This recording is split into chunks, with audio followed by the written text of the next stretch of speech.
Imagine squatters moving into your town, destroying your local forest, desecrating your town's most cherished heritage, killing all of your wildlife, and stretching your local municipality's resources to the limit. As crime and lawlessness take over your neighborhood, you try to voice your concern at a local public meeting, but when you do, your local councillor, the very person elected to supposedly stand up for your rights, forcefully and illegally move you and your fellow concerned citizens using the municipality's law enforcement officers. In one of the Western Cape's most iconic towns, Hermanus, residents are left startled and demanding answers as the local councillor of Ward 7 finds herself at the center of the controversy that we discussed on Monday's video, which you can go watch if you haven't seen it yet, where the residents were thrown out of the public participation meeting that has now drawn national attention.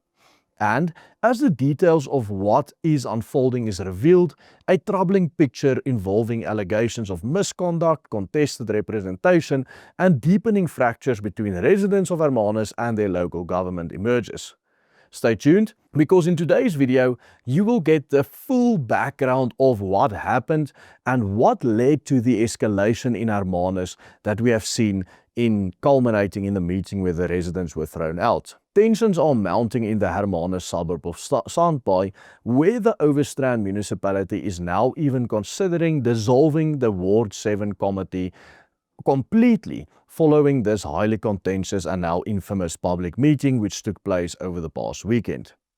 During this weekend's meeting, municipal law enforcement officers were called in to remove members of the public. Video footage of the incident, including attempts by these officers to confiscate residents' cell phones, quickly spread nationwide after it was shared on Twitter and drew widespread public attention. Take a look at this. I'm not talking to you. I'll protect us, like if you can't do the land.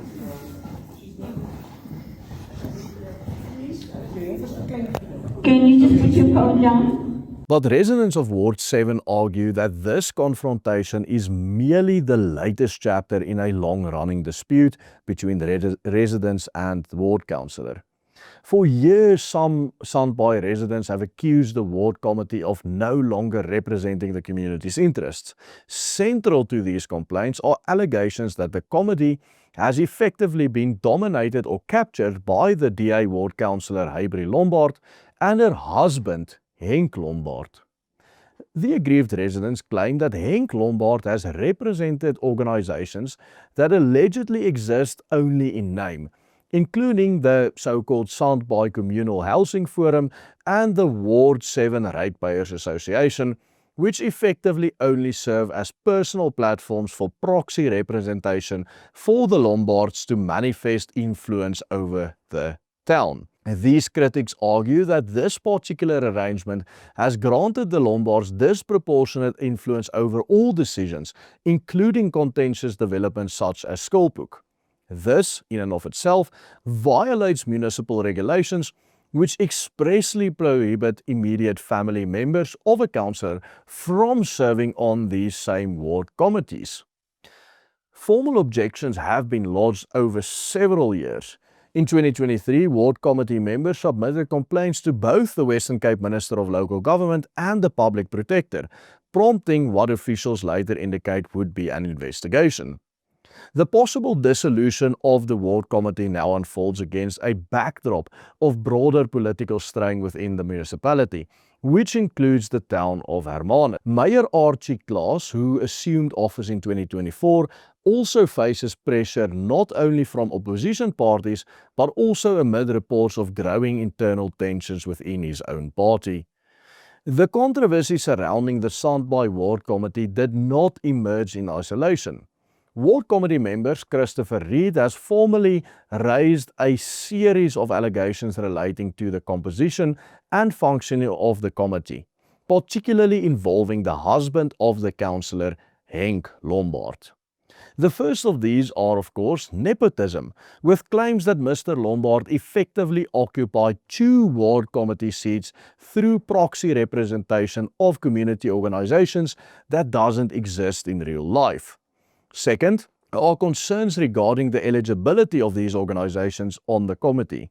Reid pointed out that several of Longbar's proxy organizations did not meet the required 6-month activity threshold at the time of the 2021 ward committee elections, which raises questions about procedural inconsistency. Third are allegations of representation irregularities, including claims that a committee seat has been held by an individual purporting to represent an organization called the Sandbaai Special Rating Area, which did not even legally exist at the time, still and hasn't obtained the required majority consent from property owners.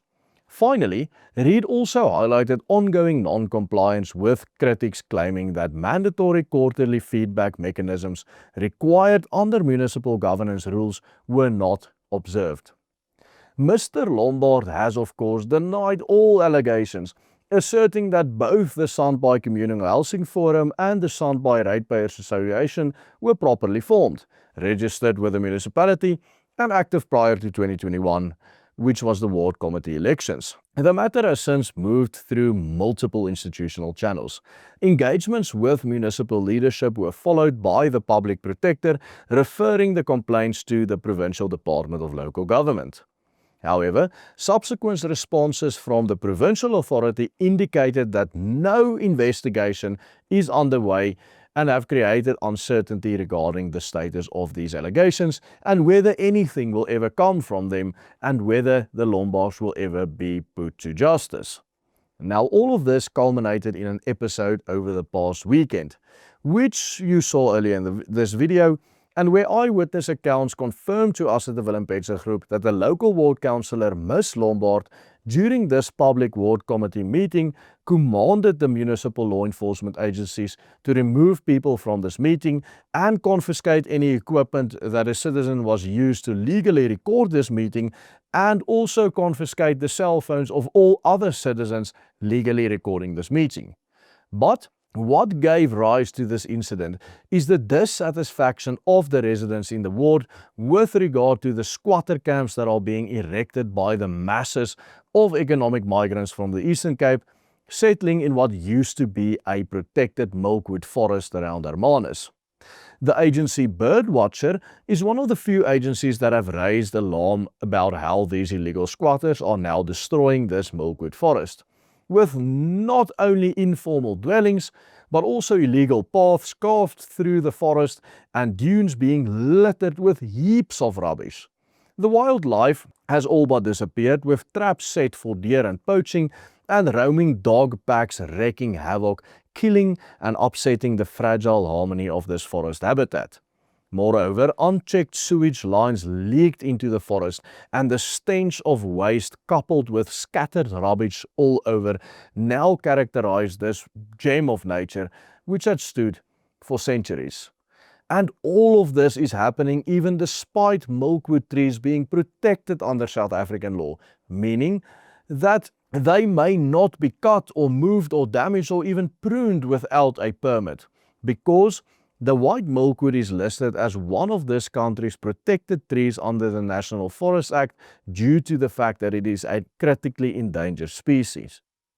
When all of this destruction is being facilitated by the local government official in Hermanus, who simply refuse to do anything to address this growing problem, is it any wonder that the likes of Hybrid Lombard and her husband are facing mounting criticism during ward meetings that are open to the general public, as she did over the past weekend?